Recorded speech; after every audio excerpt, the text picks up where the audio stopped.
श्री शिवाय नमस्तुभ्यम। हर हर महादेव। गुरुजी पंडित प्रदीप मिश्रा जी के द्वारा वाची जा रही श्री देव महादेव शिव महापुराण कथा शुरू हो गई है। ये 7 दिवसीय शिव महापुराण कथा है जो कि 5 दिसंबर से 11 दिसंबर तक आप आस्था चैनल यूट्यूब के माध्यम से देख सकते हैं। ये कथा बड़ी जटाधारी महादेव मंदिर बड़ नगरी फाटा कनलदा रोड जलगांव महाराष्ट्र में हो रही है। आज की कथा बहुत ही अधिक रोचक जानकारियों से भरपूर थी, जिसमें गुरुजी ने जो उपाय पत्र उपयोगी जानकारियां दी हैं, सभी की जानकारी आपको इसी वीडियो के माध्यम से मिलने वाली है। किसी कारणवश यदि आपने आज की कथा नहीं सुन पाए हैं तो पूरी कथा का रास्ता आपको इस छोटे से वीडियो से प्राप्त हो जाएगा। तो बढ़ते हैं आज की कथा की पहली जानकारी की ओर। गुरुजी ने कहा, आजकल ऐसी गाड़ियाँ बनने लगी हैं जिसमें क्लच नहीं होता। आजकल ऐसी गाड़ियाँ बनने लगी हैं जिसमें गियर नहीं होते। कितना ही जमाना आगे बढ़ जाए पर ऐसी गाड़ी नहीं बन सकती कि जिस गाड़ी में ब्रेक ना हो, क्योंकि बिना गियर के गाड़ी चल सकती है, बिना क्लच के गाड़ी चल सकती है, पर बिना ब्रेक के गाड़ी नहीं चल सकती। उसी तरह माता पिता और गुरु होते हैं, वे भी तुम्हें गलत मार्ग में जाने से रोक देते हैं, ब्रेक लगा देते हैं। ये तुम्हारे जीवन के ब्रेक हैं जिनके बगैर आपकी ज़िंदगी नहीं चल सकती। आप अगर बुरे रास्ते में जा रहे हो, नशा कर रहे हो, बुरी संगत में जा रहे हो तो ये तुम्हें रोकने का कार्य करते हैं। बढ़ते हैं आज की कथा की दूसरी जानकारी की ओर। मध्य प्रदेश के भिंड जिले में दंदरौआ धाम में हाल ही की कथा पूर्ण हुई थी, जिसमें गुरुजी ने कहा, हमने आपको एक जरूरी बात बताई थी, शायद आपने कथा सुनी हो तो आपको पता होगा कि अपने जीवन में फ़ायदे के लोग मत ढूंढना, आपको अपने जीवन में कायदे के लोग को ढूंढने का प्रयास करना चाहिए। बढ़ते हैं आज की कथा की तीसरी जानकारी की ओर। गुरुजी ने कहा, इस कथा का नाम है देव महादेव शिव महापुराण कथा। इसके बाद गुरुजी ने कहा, महादेव कौन है? देवों के देव हैं महादेव। जो मांगने पर दें वो देव कहलाते हैं और जो बिन मांगे सब दे दें वो महादेव कहलाते हैं। बढ़ते हैं आज की कथा की चौथी जानकारी की ओर। गुरुजी ने कथा में सभी से पूछा कि कथा बाँचने वाला बड़ा होता है कि कथा सुनने वाला बड़ा होता है। तो गुरुजी ने कहा, कथा सुनने वाला बड़ा होता है, पर कथा सुनने वाले की चित्तवृत्ति मनोवृत्ति कथा सुनने में लगना चाहिए। बढ़ते हैं आज की कथा की पांचवी जानकारी की ओर। शिवानी विशाल जी पत्र लेकर आई। कई सालों से संतान का सुख नहीं था, लोगों के ताने भी बहुत सुने, लोग अपशब्द कहते थे जब संतान नहीं थी, पर बाबा ने ऐसी कृपा की कि किसी ने पशुपति नाथ व्रत करने को कहा, श्री शिवाय नमस्तुभ्यम मंत्र जाप करने को कहा, 1 लोटा जल चढ़ाने को कहा, तो मैंने ऐसा ही करना प्रारंभ किया। दुनिया के लोग भले ही हंसते हों शिव महापुराण पर, कथा पंडाल में बैठकर कथा सुनने का क्या फल मिलता है वो मैं बताना चाहूँगी। सालों बाद मेरे घर में मुझे पुत्र रत्न की प्राप्ति हुई है, उसी का आभार व्यक्त करने कथा पंडाल में आई हूँ। बढ़ते हैं आज की कथा की छठवीं जानकारी की ओर। अरुणा जी पत्र लेकर आई। बाबा का क्या वर्णन करूं, बाबा की कृपा से ही मैं बची हूं। मेरे किडनी में गठान हो गई थी, डॉक्टर ने ऑपरेशन की डेट दी थी और ऑपरेशन की तारीख निकल गई। डॉक्टर ने कहा था गठान साधारण नहीं है, जांच के लिए मुंबई जाएगी। केस बहुत बिगड़ा हुआ था, डॉक्टर के हिसाब से बचने के चांसेस नहीं थे। बेलपत्र और शिवलिंग पर चढ़े हुए जल का वर्णन करना चाहूंगी। रोज शिवलिंग पर एक बेलपत्र चढ़ाती और उसी बेलपत्र का मैं आचमन करती। साथ ही शिवलिंग पर 1 लोटा जल चढ़ाती और उस जल का थोड़ा सा आचमन कर लेती। और कुछ दिनों बाद जब मैंने फिर से जांच कराई तो सभी रिपोर्ट्स नॉर्मल आ गईं। उसी का आभार व्यक्त करने कथा पंडाल में आई हूँ। बढ़ते हैं आज की कथा की 7वीं जानकारी की ओर। गुरुजी ने कहा, हमने पहले भी कहा है और फिर से कहना चाहेंगे, लड़के के लिए अगर लड़की देखना है तो सूरत मत देखना, सीरत देखना। सीरत मतलब उसका दिल देखना, मतलब उसके अंदर कितनी नम्रता है, वो हमारे परिवार को लेकर कितने अच्छे से चल सकती है। और लड़की के लिए यदि लड़का देखना है तो स्मार्ट मत देखना, क्योंकि स्मार्ट तो फ़ोन भी होता है। लड़की के लिए लड़का हैंडसम देखो। हैंडसम का मतलब जिसके अंदर विनम्र हो, विवेक हो और सम्मान करने वाला हो। बढ़ते हैं आज की कथा की 8वीं जानकारी की ओर। गुरुजी ने कहा, हम सभी से कहना चाहेंगे, 4 चीज़ों को करने से कभी मत थकना। पहला, भगवान का नाम लेने में कभी मत थकना कि मैंने इतनी माला कर लिया, इतना नाम ले लिया, अब मैं थक गया हूँ। दूसरा, विद्या अध्ययन में आप जितना ज्ञान प्राप्त कर सकते हैं उतना कीजिए, उसमें थकिए मत। तीसरा, दान करने में आप बहन बेटी को दान दे देते हैं कि अभी तो शादी में दान दिया है, अब वो घर आई है तो फिर से क्यों दान दें, पर उन्हें दान करने से कभी मत थकिए। चौथा, नज़दीक में शिव महापुराण कथा आ जाए तो सुनने में बिल्कुल मत थको। बढ़ते हैं आज की कथा की 9वीं जानकारी की ओर। गुरुजी ने कहा, 4 राज्यों में जहाँ जहाँ पर चुनाव हुए हैं वहाँ पर जनता ने सनातन धर्म के लिए जो जो निर्णय लिए वो सभी सराहनीय हैं। बढ़ते हैं आज की कथा की 10वीं जानकारी की ओर। सुनीता राजेंद्र जी पत्र लेकर आए।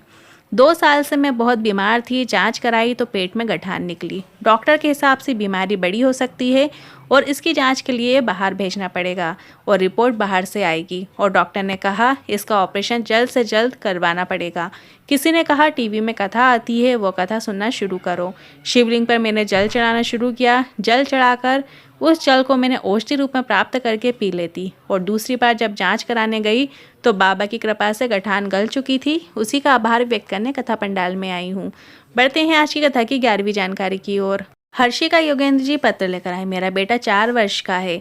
भाई ठीक से चल नहीं पाता था। डॉक्टर को दिखाए तो डॉक्टर ने बताया सर में पानी भर गया है, जिसकी वजह से वह अच्छे से नहीं चल पा रहा है। उसके सर का ऑपरेशन किया गया।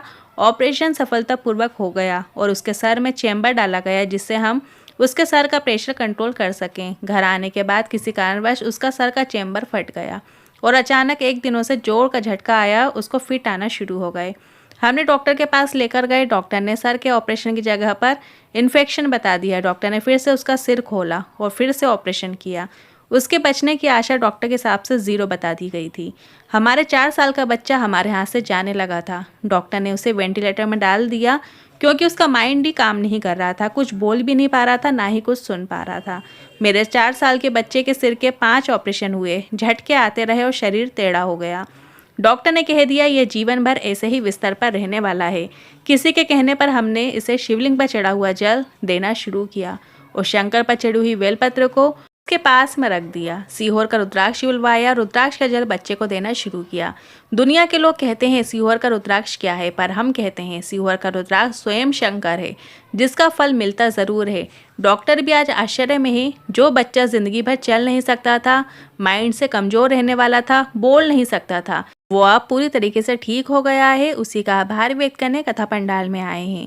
बढ़ते हैं आज की कथा की 12वीं जानकारी की ओर। रूपाली किशोर जी पत्र लेकर आई।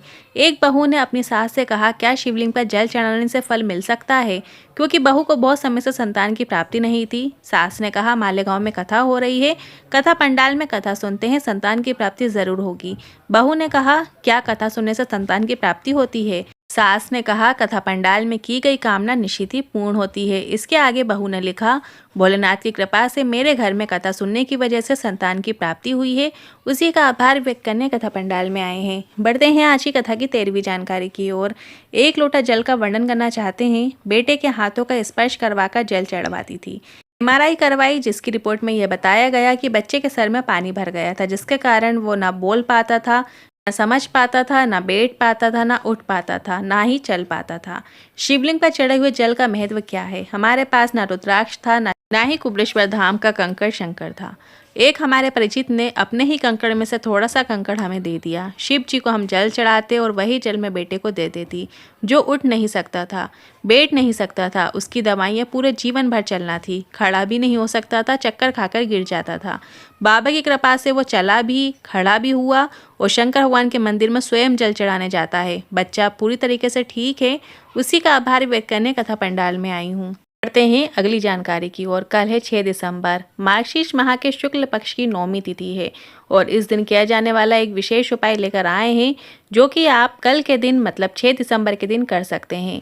गुरुजी ने अपनी कथाओं में बताया है कि शिवलिंग पे एक स्थान ऐसा होता है जहाँ पर 64 योगिनियाँ, 9 निधियाँ, 8 सिद्धियाँ विराजमान होती हैं। उस जगह को स्पर्श मात्र से हमारी की गई कामना निश्चित ही पूर्ण होती है।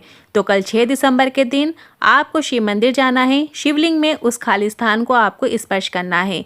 अब वो खाली स्थान शिवलिंग पर कहाँ होता है, ध्यान से सुनिएगा। जहाँ अशोक सुंदरी माता का स्थान है और जहाँ पर शिवलिंग विराजमान है, उन दोनों के बीच में एक खाली स्थान होता है। वहाँ पे 8 सिद्धियाँ, 9 निधियाँ और 64 योगिनियाँ विराजमान होती हैं। आप जल चढ़ाओ या ना चढ़ाओ, आपने दिया जलाया हो या ना जलाया हो, आपने एक बेलपत्र चढ़ाई भी हो या ना चढ़ाई हो, बस आपको उस खाली स्थान को स्पर्श कर लेना है। आपको अपने सीधे हाथ से उस खाली स्थान पर स्पर्श करके श्री शिवाय नमस्तभ्यम बोलते हुए अपनी कामना बोल देना है और वापस से श्री शिवाय नमस्तभ्यम बोल देना है। बस आपको इतना ही बोलना है। इसके बाद उस हाथ को अपने हृदय से, अपने नैनों से लगा लीजिएगा, स्पर्श कर लीजिएगा। आपकी जो भी कामना होगी देवाधिदेव महादेव उसे निश्चित ही पूर्ण कर देंगे। आप वैसे ये उपाय कभी भी किसी भी दिन कर सकते हैं, पर कल शुक्ल पक्ष की 9वीं तिथि है तो इस दिन भी आप इस विशेष उपाय को कर सकते हैं। भोलेनाथ से की गई कामना कभी खाली नहीं जाती। तेरे मंदिर में आना मेरा काम है, मेरी बिगड़ी बनाना तेरा काम है। बस आपको ये ध्यान रखना है। आज के इन उपाय से जुड़े मन में कोई सवाल है, क्वेश्चन है, या कथा से जुड़े मन में सवाल है, क्वेश्चन है, तो आप कमेंट बॉक्स के जरिए पूछ सकते हैं। वीडियो थोड़ा भी उपयोगी लगा हो तो वीडियो को लाइक करके कमेंट बॉक्स में हर हर महादेव जरूर टाइप कीजिएगा। श्री शिवाय नमस्तुभ्यम।